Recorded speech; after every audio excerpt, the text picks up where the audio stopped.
Okay, hi everyone. This is Dana from thrive@3eyes.com, and I am here with the legendary Dr. Lee Cowden, and I called him and asked him if he would answer some questions. I explained that there's a Facebook group out there that is about as cutting edge as it gets. People that are, most of them have been chronically ill for years, if not decades, and are cutting the edge when it comes to what's next in the world of healing the human body when you're super smart and you'll basically try anything. So let's go. This is from Sarah, who started this in her group, Bottoms Up. First question from Jenny. Do the ropes themselves carry the Lyme Babesia and company, or are the ropes the true source of the infections? And I don't know how much you've been keeping up with this, but they've been finding this one type of structure that comes out when they're doing these enemas. They're labeling a rope worm. Are you familiar with that? Or do you just want to talk about parasites in general? Yeah, well, the rope worms are one of the biggest problems we have as far as parasites go, and challenging to get rid of.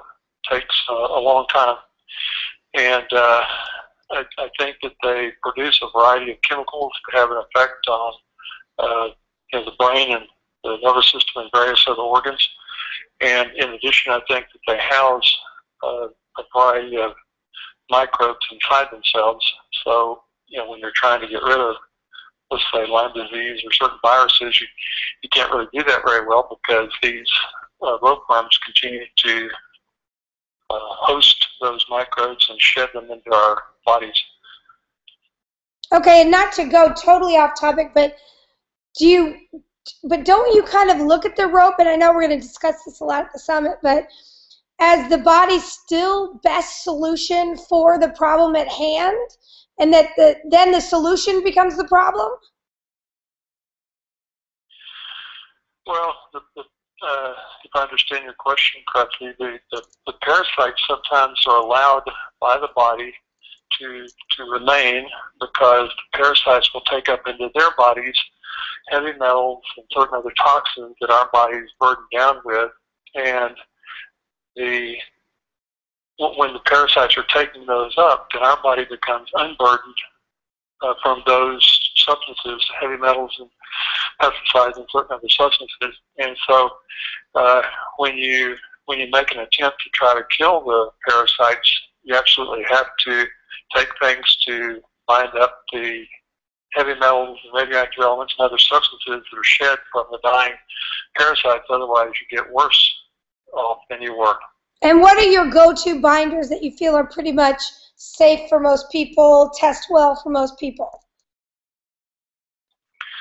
Well, I use a lot of chlorella. I use zeolite clay, especially like the quantum physically imprinted zeolite clay for nutrometics, because it'll help to shake loose from the cells the radioactive elements as well as the heavy metals and get them out into the lymphatic fluids and into the venous circulation where they can be pumped around through the kidneys into the toilet, or where they can be pumped through the liver and dumped into the gallbladder and bile ducts and then into the intestine. And then in the intestine, the chlorella and the zeolite bind those substances so that they don't get reabsorbed and carry them on into the toilet. I use some DMSA, but not like the Cutler protocol, but usually a different way. Usually like an every other day schedule or every other day schedule, depending on the fragility of the patient. I use some phospholipid EDTA to because when it's phospholipid bound, it gets into the bloodstream better, finds radioactive elements and heavy metals that are better, and carries them on into the toilet. Okay, perfect.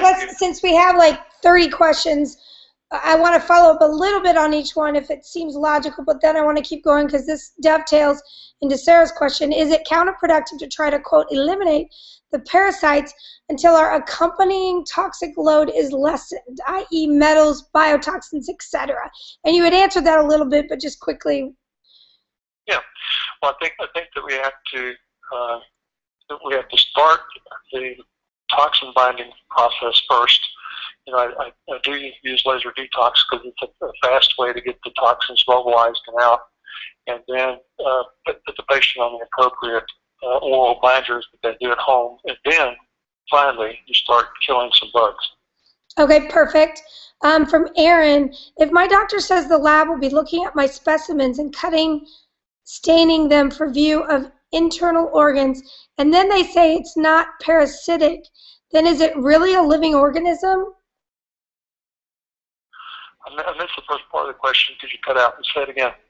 If my doctor says the lab will be looking at my specimens and cutting and staining them for view of internal organs, and then they say it's not parasitic, then is it really a living organism? Well, you know, I'm going to answer that question first. I think Dr. Alex Walensky has been looking into this more than almost anybody, investing a huge amount of money to try to do some of the DNA sequencing on this.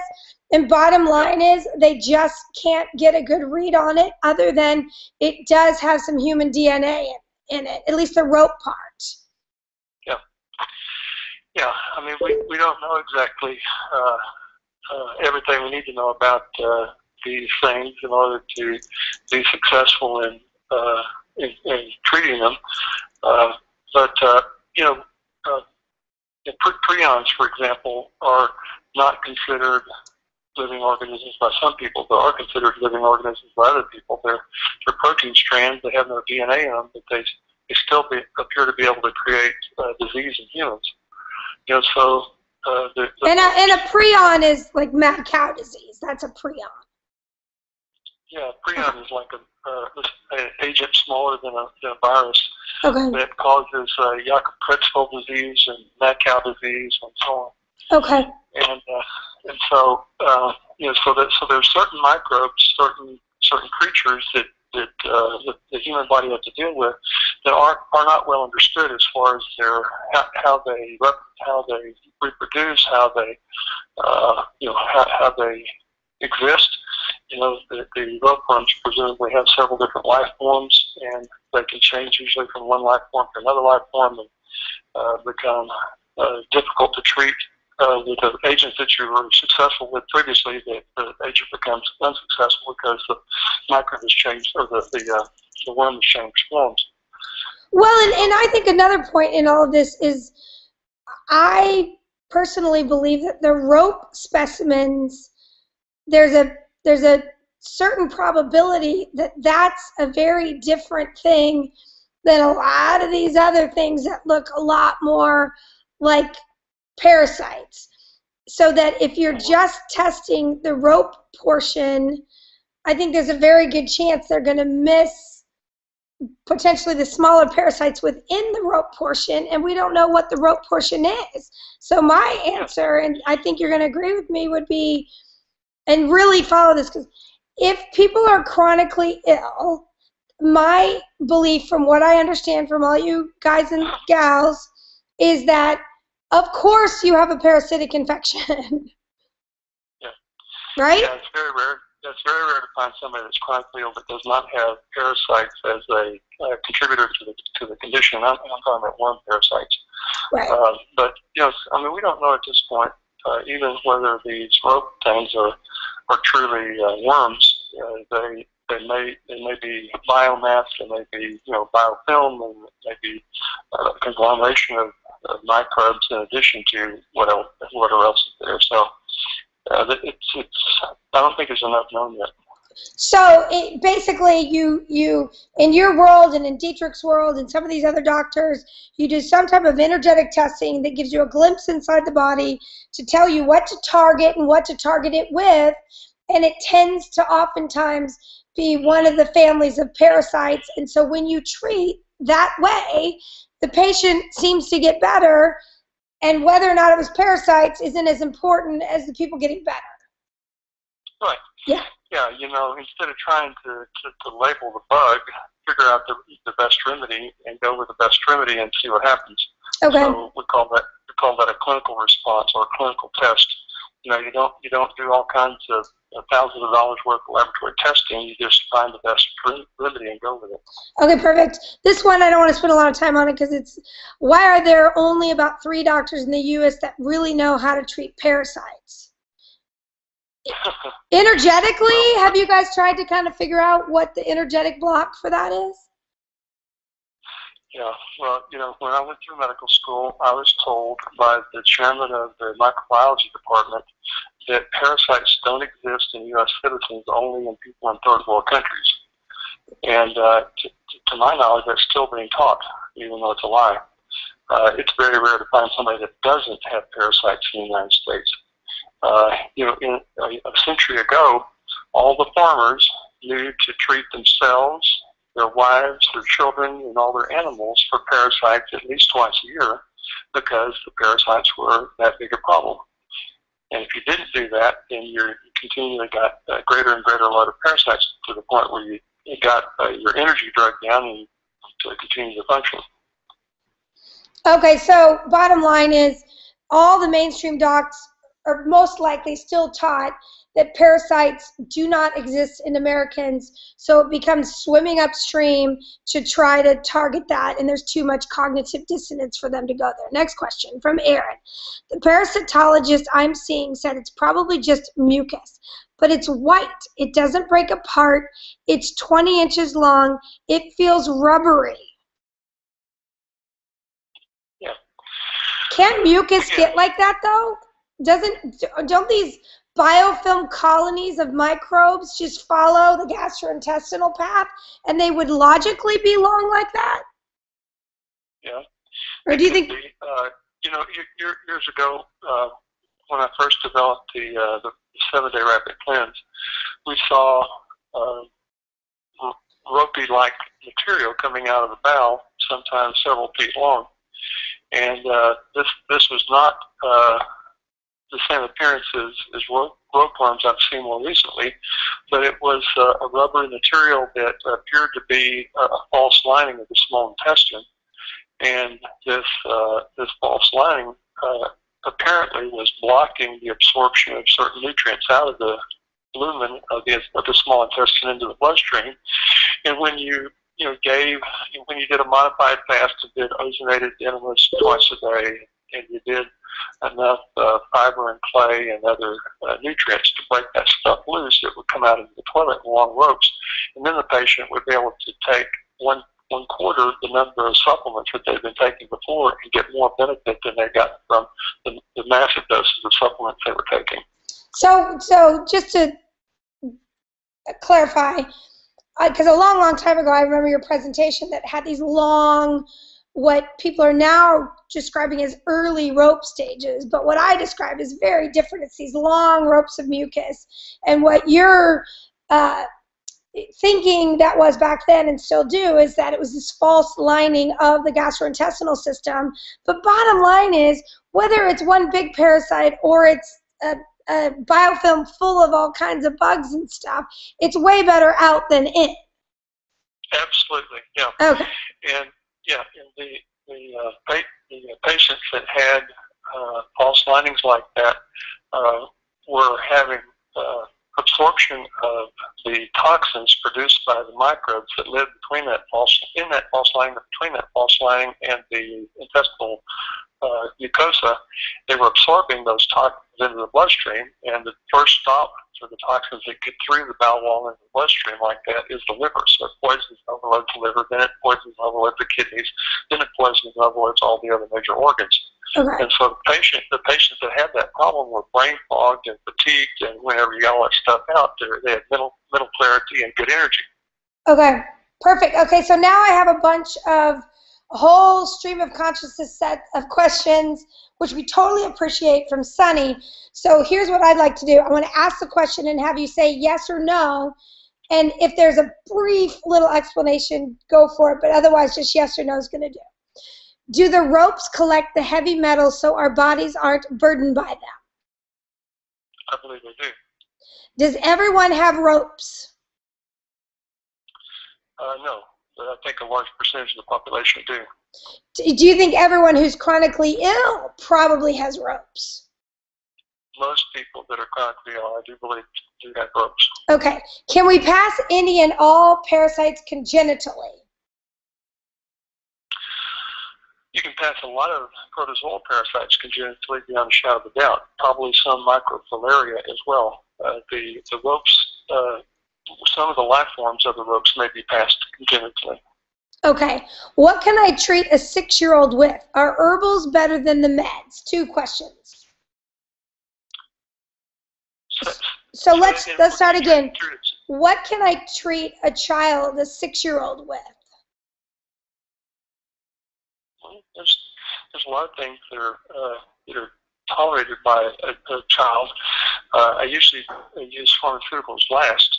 Right. Because sometimes they're very harsh on organs, but you can use, sometimes you get benefit from diatomaceous earth or certain herb remedies, or you can sometimes get benefit from oxidative therapies like ozonated cleaners or chlorine dioxide or hydrogen peroxide oil or other things. So bottom line is my belief from hanging out with you guys and learning from you is that when it comes to non-medical, non-pharmaceutical, anti-parasitic approaches, the challenge doesn't usually come from the substance, but the body's response to the substance because of the parasitic load. Yeah, you get a die-off reaction usually, and that's called the Herxheimer reaction, and the toxins from the dying carcasses build up in the body and poison the body. And so if you don't get those toxins out with appropriate drainage remedies, then the patient can become gravely ill just from killing the bug. So bottom line, if you're going to try to treat a kid, just go really, really low and slow. You have the rest of their life to get them trending in the right direction. Yeah, I mean, these parasites don't happen in a day. They build up over time to a higher and higher load till they finally create illness. And if you try to get them out in a day, you're probably going to become gravely ill from killing too many bugs too fast. Okay, are herbals better than the meds? Or what's better than the meds? Herbs. Well, yeah, some of the herbals are quite effective, actually. Some of the aromatic oils are quite effective. So there's a lot of other therapies that should be considered, probably, in my opinion, before you resort to the pharmaceuticals. But then there's a point oftentimes, at least this was the point Dietrich made when I talked to him, that once you've gotten a lot of this burden down, sometimes using the systemic meds is the final cleanup to keep the larva from just hatching and recycling. Yeah, but you have to remember that these some of the egg forms and cyst forms are not very sensitive to the pharmaceutical treatments. So unless you happen to catch the parasite in the right life form, then the pharmaceutical is not going to be effective against that form. So when that egg or cyst finally hatches, then you have a new crop of larvae and finally adults. So because of that, in my opinion, you always need to do a cyclical therapy. Okay. Sometime on, sometime off. Okay. Okay, so and then back on again. Right. You have to do that multiple rounds. Right. Okay. Best detox remedy for kids and safe ones be Berber or charcoal or anything we haven't heard before that is of great benefit? Well, almost anybody can tolerate the Berber drops, and that's a herb extract that's been quantum physically imprinted with a variety of frequencies that help it to drain the liver, gallbladder, kidneys, lymphatic system, and ground matrix. And that's from Nutramedics. That's a Nutramedics product. Okay. Yeah, and then the Nutramedics also has parsley, and I think they're going to have a couple of drainage remedies like that. They also have drainage remedies for the toxins that are in the brain, like Panella and Apollo are very good at detoxifying the toxins in the brain. And I prefer to start with those because those are usually very well tolerated, very safe. They even work somewhat given topically, not even put in water and drunk. And if you're going to use those, you use them about every 10 to 15 minutes until the person feels better. And in the vast majority of patients that get a Herxheimer reaction, they'll see an improvement within the first hour or two of taking it every 10 or 15 minutes. Okay. Now, I use charcoal rarely because it binds everything in sight. So if that person's on a pharmaceutical, it's going to take down the level of the pharmaceutical, so that could be a problem. For example, if it's a seizure medicine or whatever, antiarrhythmic medication or whatever. So that you have to be cautious with the charcoal. I would prefer to use fibers before I use charcoal, like psyllium, slippery elm, marshmallow root, rice bran solubles, the modified citrus pectin, etc., to bind toxins in the gut and keep them from being reabsorbed. I prefer to use the chlorella, zeolite, other things that bind things in the gut and carry them into the toilet before I resort to those others. Okay, don't forget we have like 30 questions here. Yeah, and then coffee enemas I use when other things are not working, and charcoal usually is my last choice. Okay, perfect. And this group is a coffee enema group, so that's how it all started. And this one needs to be quick because we already touched on it. Why is there such a denial from the medical mafia brotherhood on parasites and delusions of it? And we touched on this, that they're taught it in medical school. But anything else you want to quickly say?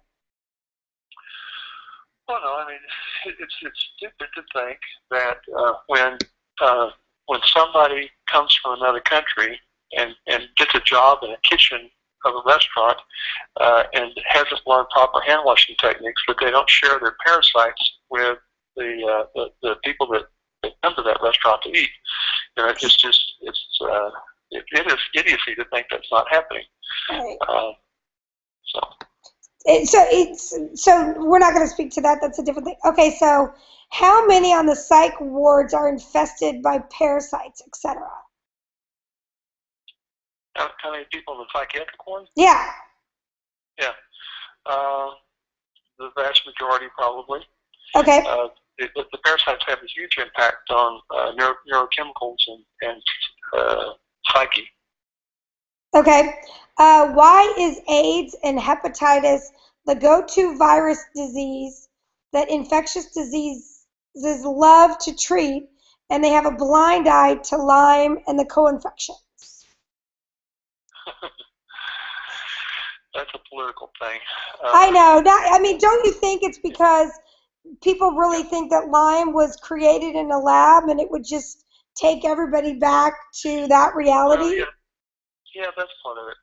But the bigger part of it is that insurance companies don't really want to pay for the pharmaceutical treatment of Lyme disease and co-infections because it drastically cuts their profits. They can't make as big a profits. So the doctors that were on the advisory board for the insurance companies wrote an article that was published in the peer-reviewed literature under the umbrella of the Infectious Disease Society of America, saying that Lyme disease, doesn't need to be treated longer than 2 to 4 weeks. Period. End of statement. You can cure all Lyme disease in 2 to 4 weeks, but that's not true. Okay. Will Lyme ever become the du jour disease like AIDS, or will it take another 20 years? I don't think that's going to happen in the United States because there's so much of a financial interest blocking it becoming the illness of the day. The Center for Disease Control finally acknowledged that there's at least 300,000 new cases in the United States every year, which makes it the fastest growing epidemic worldwide. But it still goes pretty much unnoticed. Right. Is Lyme bioengineered, and is it planned to depopulate? Well, Lab 257 says that it was started, it was a genetically engineered microbe. The initial work was done by German scientists in Germany before the end of the Second World War, and that at the end of the Second World War, when all the scientists were taken out of Germany so that they would not recreate the war machine, the one that was working on Borrelia burgdorferi ended up coming to the island right off the coast of Lyme, Connecticut, and working in a research lab there. And presumably the microbe escaped the lab and created disease. the proof of that is that Borrelia burgdorferi has 21 plasmids, or genetic strands capable of allowing it to mutate. The next closest competitive microbe only has 7, which is Mycoplasma incognita fortunatum, which has now also been proven to be a genetically engineered microbe. So the next closest after that is only 3 plasmids. So it's pretty likely, just looking at the genetic proof, that these are genetically engineered bugs. And that, yeah, it probably wasn't originally designed to depopulate, but it's certainly having an impact, having most likely been a created germ. Okay, what do you think about the Marshall Protocol and the low-dose naltrexone for treatment of Lyme? I think that the low-dose naltrexone is somewhat helpful in many patients. Helps to support the immune system, helps to probably improve the the neurochemicals in the patients that have neuroborreliosis. I'm not as big an advocate of the other treatment, but I think that. So you're not a big fan of the Marshall Protocol. It doesn't seem to play out long term. No, Marshall says don't ever get vitamin D, don't ever get out in the sunlight, don't this, that, and the other. Marshall's a PhD, not a medical doctor, and he came up with something that appears to help some patients with sarcoidosis. And then he said, well, if it works for sarcoidosis, it should work for all diseases. But I haven't found that to be true.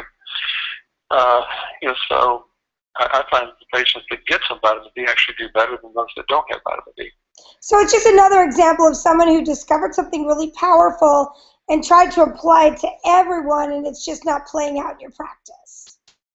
That's my experience. Yes. Okay, but the LDN, my experience with the LDN, and knowing about it for a decade now, is if people can afford it, it shouldn't interfere or do anything with anything else you're doing, but just kind of behind the scenes do its job of helping a little bit with the immune system. Yeah, that could be a good adjunct. It's a standalone. Okay. Yeah. Does Lyme cause... Yeah, but LDN is not curative in my experience. No. You do it by itself.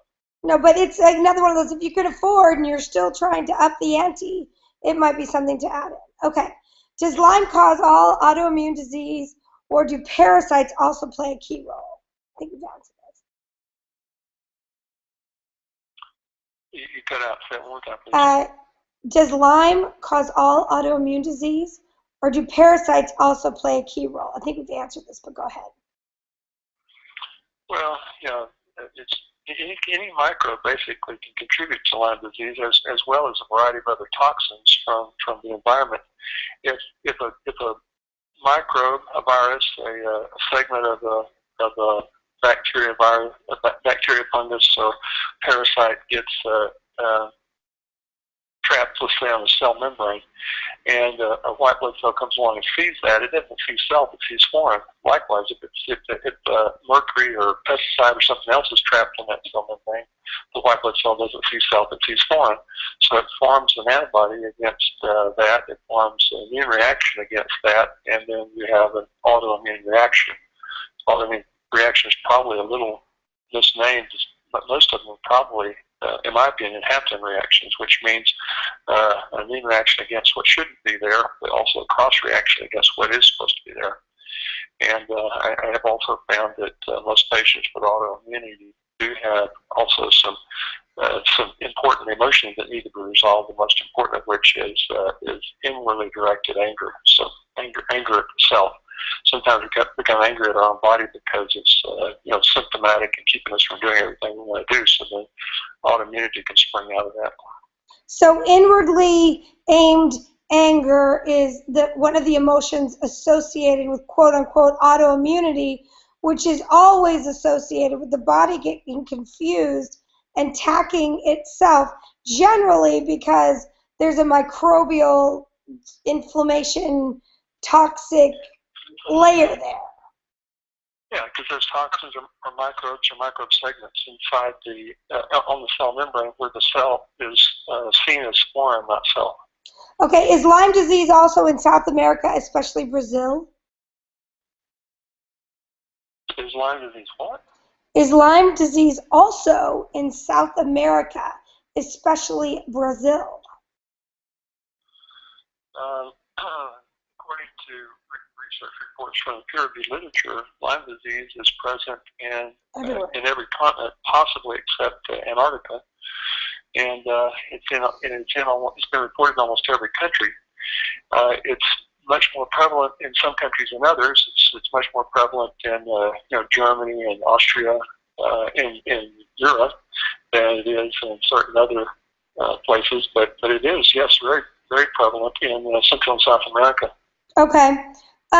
Is it true that Europeans with Lyme are way less sick than their American counterparts, as you have? This is Klinghardt they're actually talking about, because Klinghardt has stated that. Have you found that to be true also? I missed the first part again. Have you found that Europeans with Lyme are less sick than Americans with Lyme?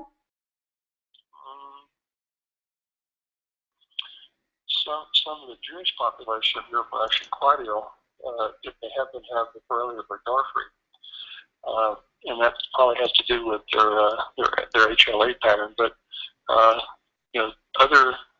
others seem to be less ill than some of the Americans. Yes.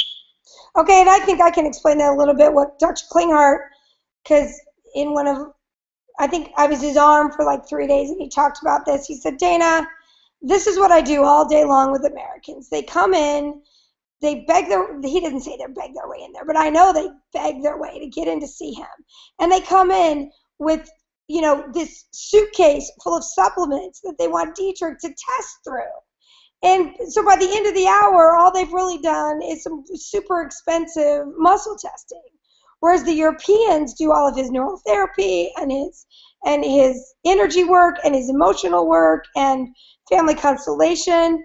And so they're just Americans have this really base way they look at it with supplements and panacea and cure.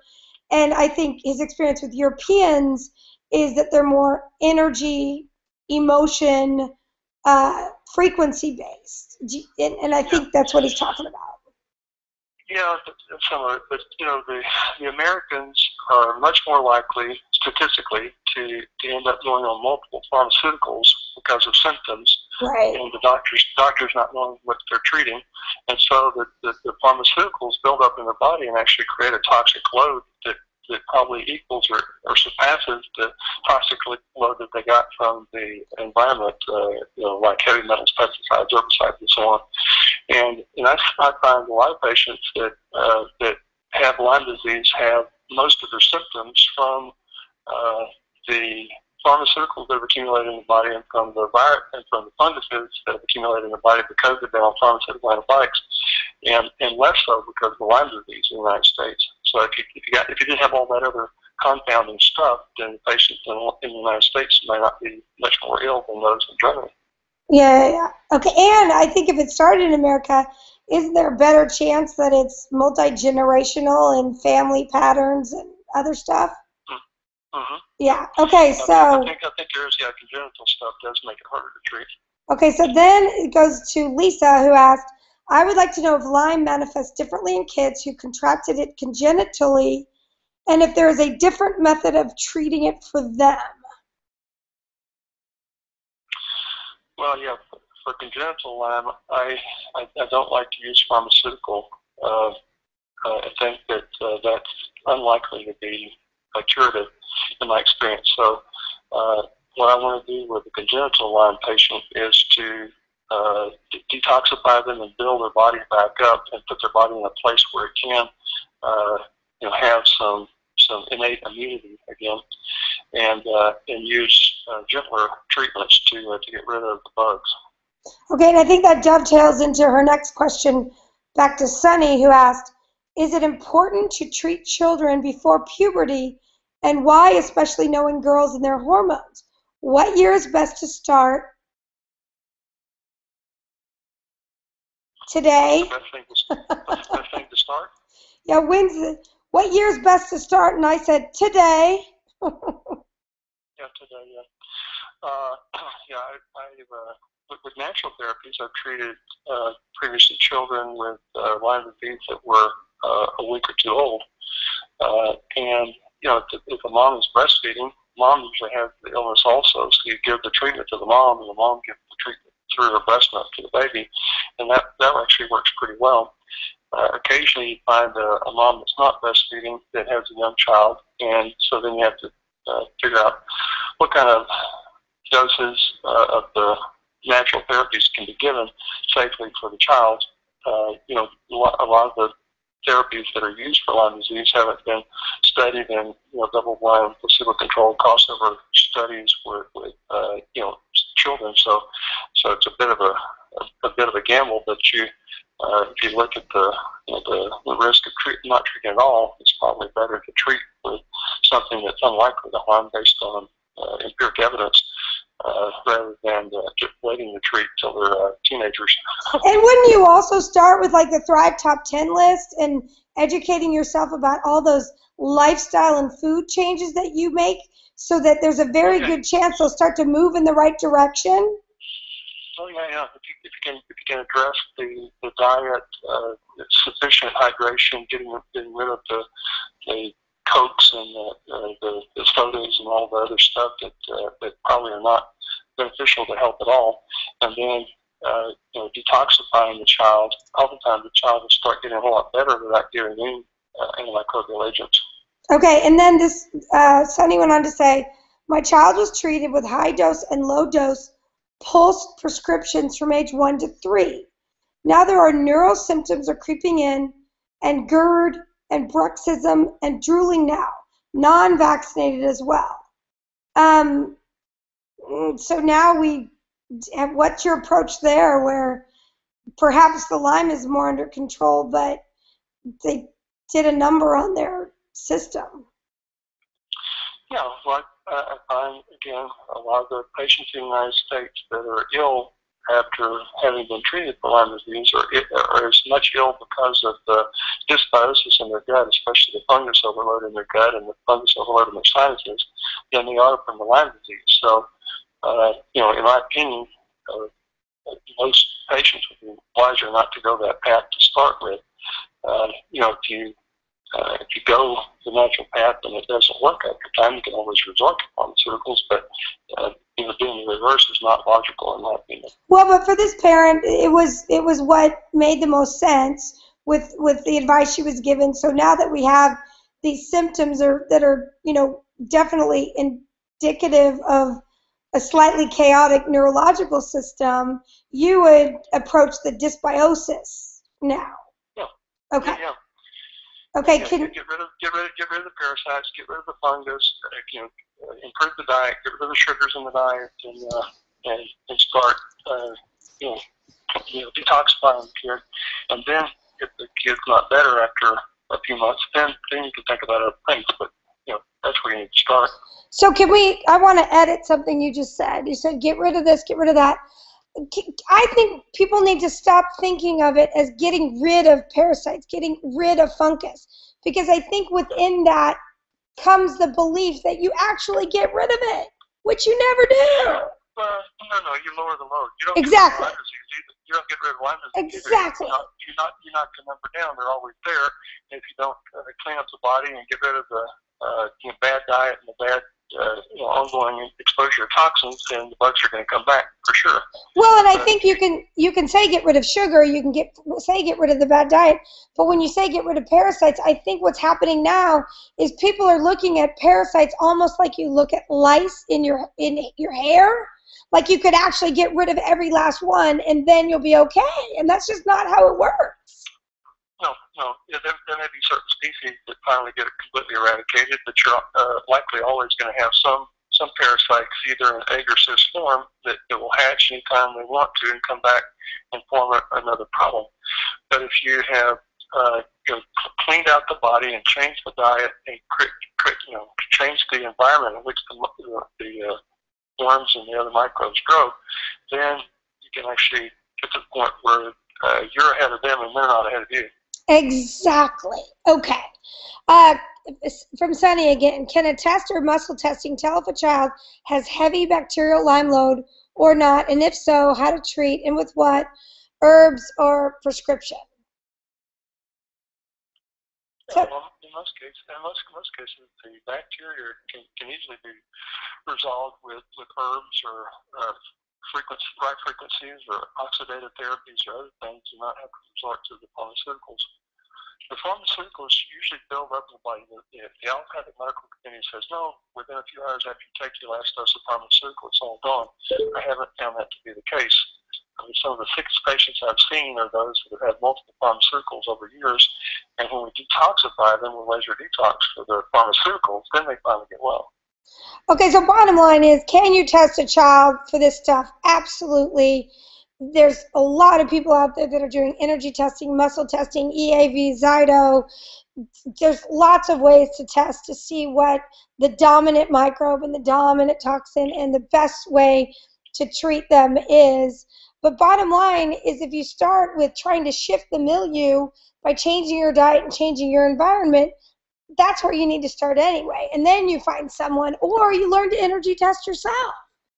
Okay, so. Russell Jaffe said years ago, if you have a swamp full of alligators, you can either fight the alligators one at a time, or you can drain the swamp. And it's not a lot more logical to drain the swamp, which is to get rid of the toxins, to change the diet, change the things that you're poisoning your body with, and get the swamp down to the point where it won't really readily grow bugs. Exactly. That's a good one. I like that one. Okay. How can one reverse the solar plexus and circadian rhythms from chronic illness? They go backwards. Is there a technique to bring back homeostasis? And I know there is, but go ahead. Well, yeah, most people that have imbalances of their chakras have either emotional disease or physical disease in their body contributing to that. Sometimes in their seventh chakra, it's also spiritual disease. But if you will pay some attention to the emotional issues and not just ignore those, thinking they're completely unrelated to physical disease, but instead, try to find out what the unresolved emotional issues are in the beliefs that have been created because of the emotional traumas that have been experienced, then you actually release the physical toxins, you release the environment in which the microbes like to grow, and it makes it easy to get rid of the bugs. So getting the emotional and physical toxin load down basically puts the body into a place where it can have help without much other effort. And this is one that the Thrive Top 10 has had get out in the sun on it forever, not just for the vitamin D, but for it's an oxidant. Just there's 1,000 things the sun does for us that we refuse to appreciate, and we're sick because we're not in the sun and we're not grounded to the earth. And there's other things, but those are two huge factors that have changed. But from the beginning, when we were, it's probably summit number 1 8 years ago, when we were talking about the sun, you kept harping on, but you have to get out and look at the sun first thing in the morning to impact your circadian rhythm so that when you go to bed early at night, you will begin to transfer into creating melatonin. The body has to go through a cycle each day for optimum health, and the cycle is oxidative early in the day and reductive later in the day. That means the antioxidants kick in and do the repair when we go into sleep, because the parasympathetic nervous system stimulates the release of melatonin and more glutathione and more superoxide dismutase and so on. So that's our repair phase, is during the evening. And if you don't get the sunlight in the early part of the day, then you don't get the melatonin release during the night. Melatonin is the most powerful antioxidant that our body produces, and it helps protect the brain against the free radicals that the body's been exposed to during that day. And we're at the Brain Treatment Center right now doing a retry on my son with the RTMS, and one of the things that Dr. Jen said to us this time, they didn't talk about last time, was this circadian rhythm thing, which of course Dr. Cowden told me about a decade ago. But what they have found, because they're researching so much about this, is there's this aquarium light that costs like $12, that has the exact nanometer required from UVA and UVB to kick in the circadian rhythm. So we don't have all the information quite yet, but basically for about $12, you're going to have something that if you can't get out in the sun first thing in the morning, at least that's the light you can turn on and set the clock ticking. So we'll have more about that soon. Yeah, well, there's certain places where the sky is so clouded and overcast that you can't get any sunlight to speak of, even if you do go out. So on those cloudy days, that's the full spectrum light that you just described is good, a good substitute, a good choice. But if you can get sunlight, it's always preferable. Sunlight has a lot of benefits, not just its vitamin D production, as you say, but every cell in the body produces photons, biophotons, probably produced by the DNA. Actually, as the DNA lines and lines, according to Dr. Fritz Albert Popp in Germany. And so the biophotons are put out by the cell. It sends a signal to sicker cells and say, hey, guys, wake up. You need some help? Here's some more information. Each photon of light carries up to 1 billion packets of information on it to say to the cell that's sick, this is information you need to get well. And the photons from the sun do likewise. The photons from the sun are sending us beneficial healing information as well as the light itself. Not only that, but it's the master oxidizer.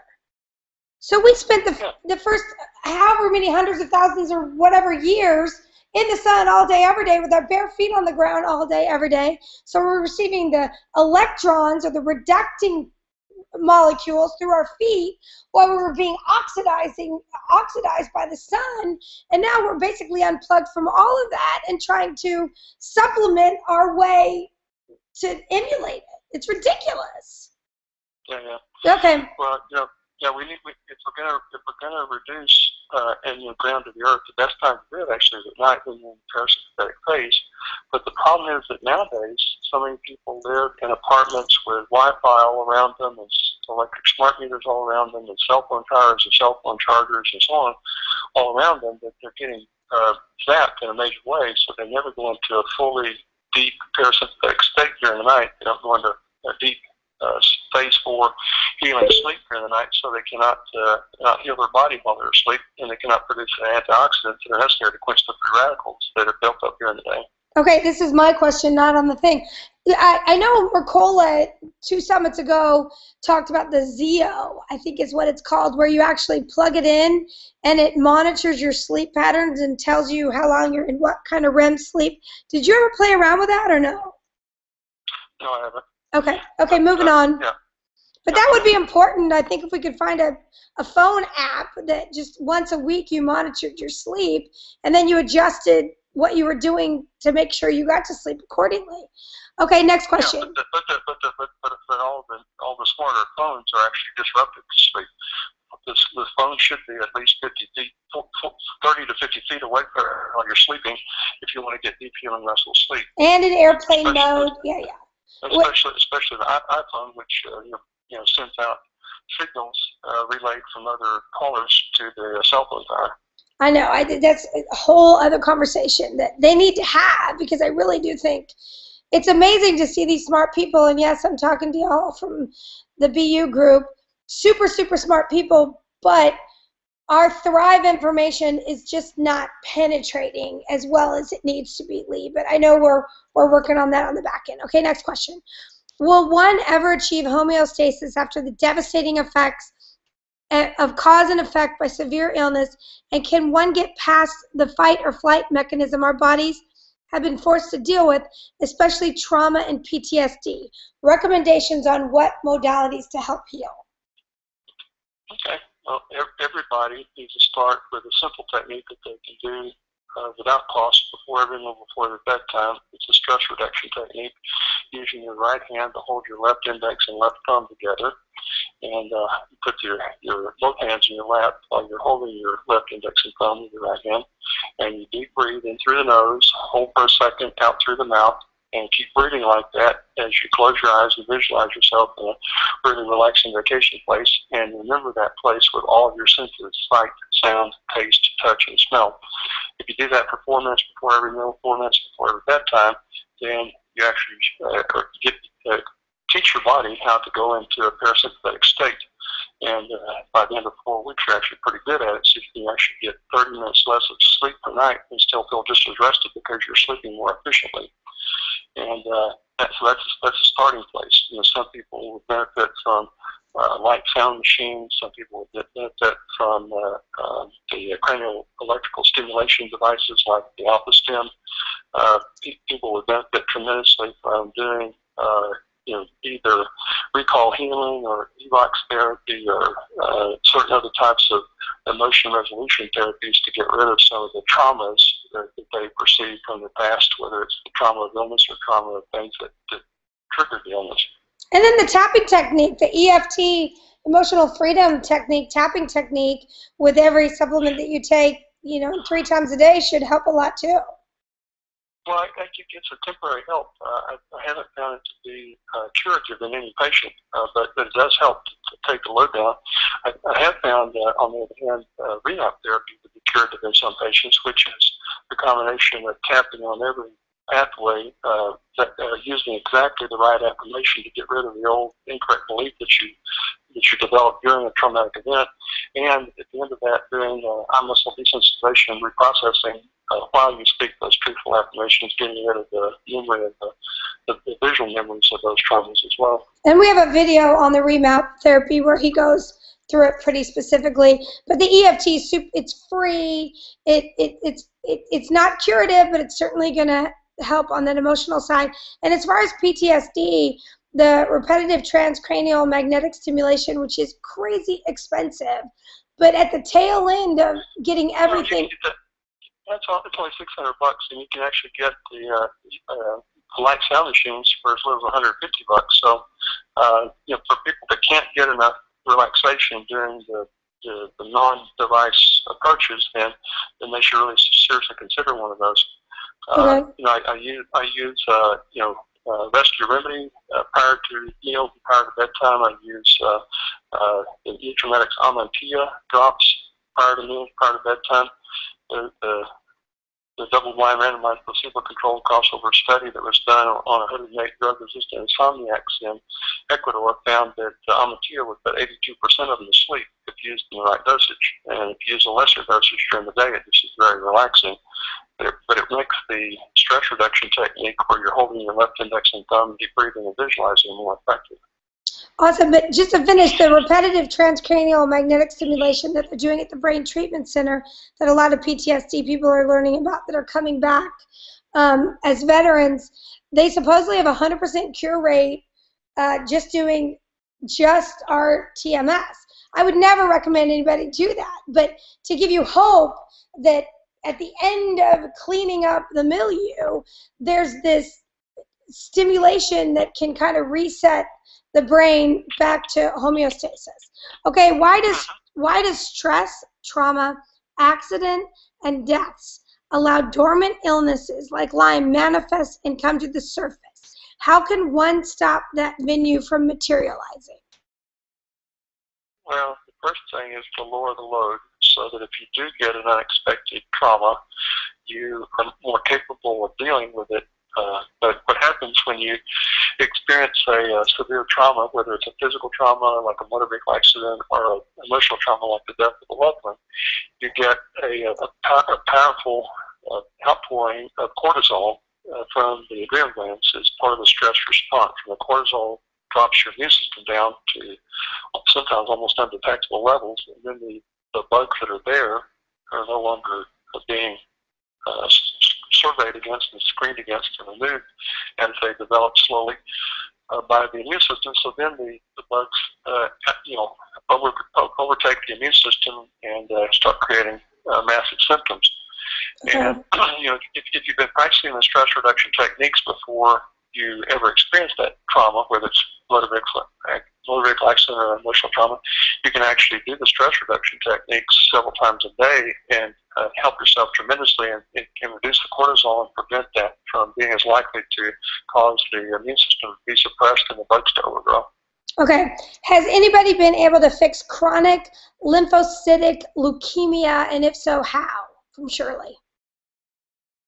Yeah, I've successfully treated chronic lymphocytic leukemia and also a variety of acute leukemias and lymphomas as well. But each label is just that. It's just a label. The source of leukemia is a toxin accumulation in the bone marrow, and the toxin accumulation in the bone marrow occurs because of an emotional toxin that's in the bone marrow. The emotional toxin in the bone marrow is perceived profound devaluation related to the bloodline, related to the family clan. And if you resolve the emotional conflict of the leukemia, whether it's acute or chronic, and then detoxify the bone marrow with appropriate photonic therapies and other drainage remedies and metal binders and so on, then the leukemias and other cancerous conditions can be brought into control fairly quickly. So, not to put it in simple terms, but I love Recall Healing because Recall Healing basically has a list of every diagnosis that they have found. There's a very specific emotional trauma that goes with it. And if you target that emotional trauma, you usually hit pay dirt, and when they resolve it, they usually get better.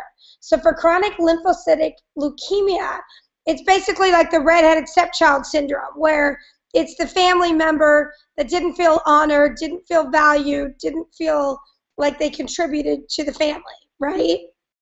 Yeah, lack of honoring and value. So profound perceived evaluation.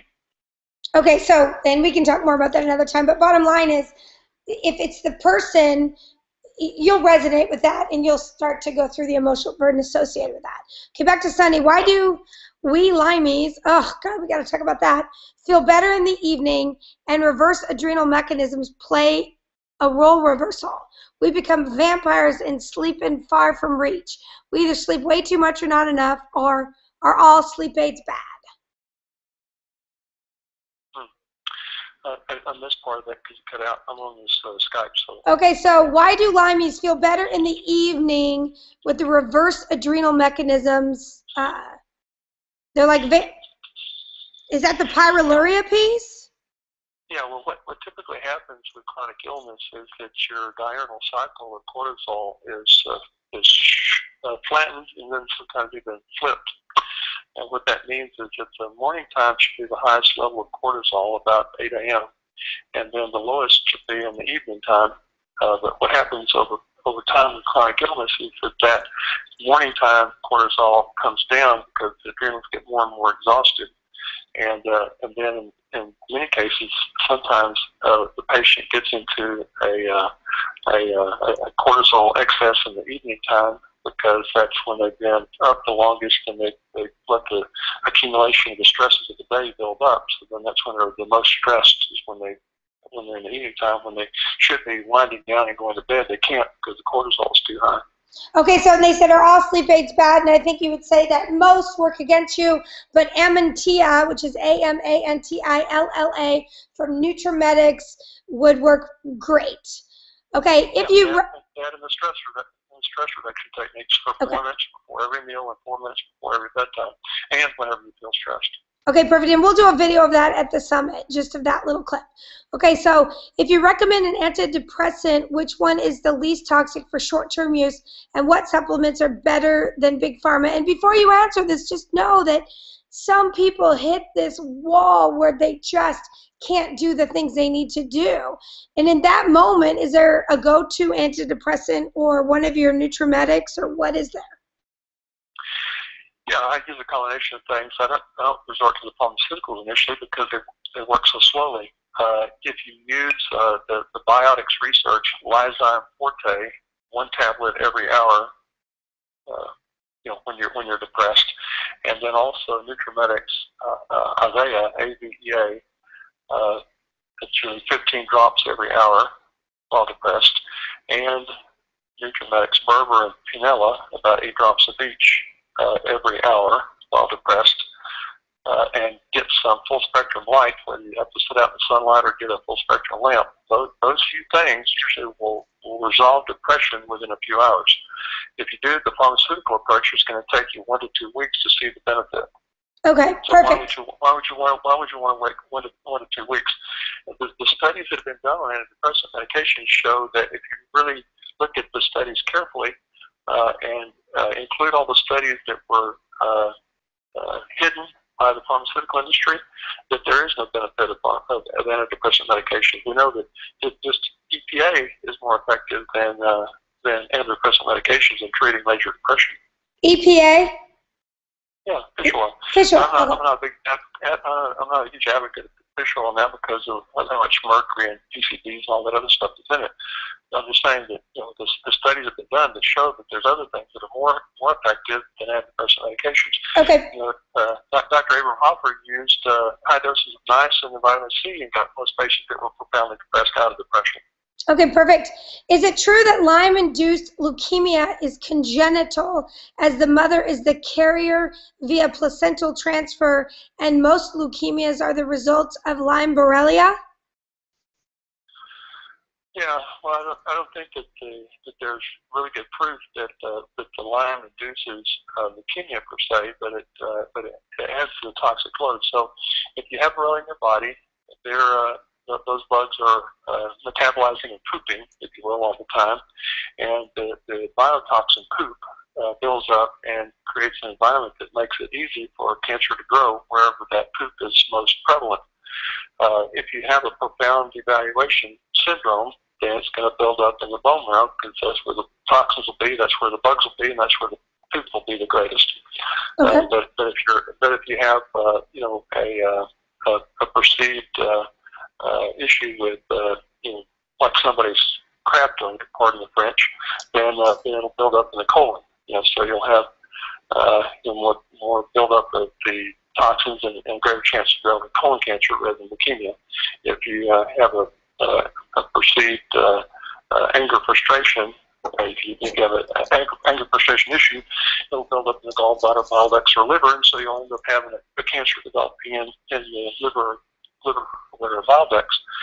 So the cancer is really a combination of the physical toxin accumulation over time and the emotional insult that triggers it. My favorite is a urinary tract infection, which is the not having set your boundaries. So you want to go pee in your corners, but it's the resolution phase, which meant you finally set your boundary, and then you have the urinary tract infection. That one's so much. Yeah, or sometimes urinary cancer that's been protracted for a long period of time. For example, a young couple gets a call from the woman's mother-in-law. She says, "I'm coming to visit," and she comes and stays for several months. Right. The wife can actually develop bladder cancer during that time because of all the stress that she's under from her territory being invaded. When she but before the cancer will be shown, she'll finally yell at her mother-in-law and make her get out, and then she'll be symptomatic. Hey, Dr. Cowden, this question's for me. I love this recall healing thing because to be just a mom and just a layman, I mean, I'm not really, but sort of, and to be able to have people have these diagnoses and to be able to recall healing my way into the emotional burden, I love it, but I don't know that many of them. Is there a list online anywhere now? The illness associated with the recall healing list of like urinary tract is blah blah blah. Yeah. Well, here's the thing that I've seen is that if a person that has physical disease goes and looks up the emotional conflict that's associated with that physical disease, they won't be able to see it. They'll be blinded to it because they've met it face on. But if a recall and healing therapist asks them some circumferential questions related to that emotional conflict, and don't say, well, this is the emotional conflict, but just asking questions that help the person to come to realize that is emotional conflict. In almost every case, the disease will be resolved.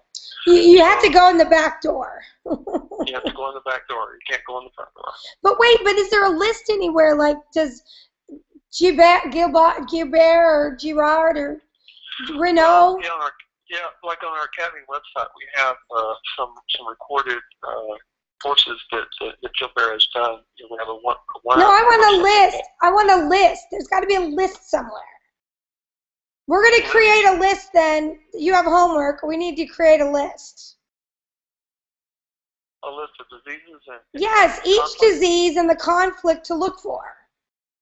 Well, no, that exists already, but I'm saying that if the person just goes and buys that, then they won't be able to see their stuff and they won't get any help. But it doesn't need to be the person. It can be the person who's trying to help someone else. I mean, but the person that's going to try to help them needs to have some training in that, because it's an art. It's not just go look this up in a book and ask them a question and fix it. You have to know a whole lot more than that.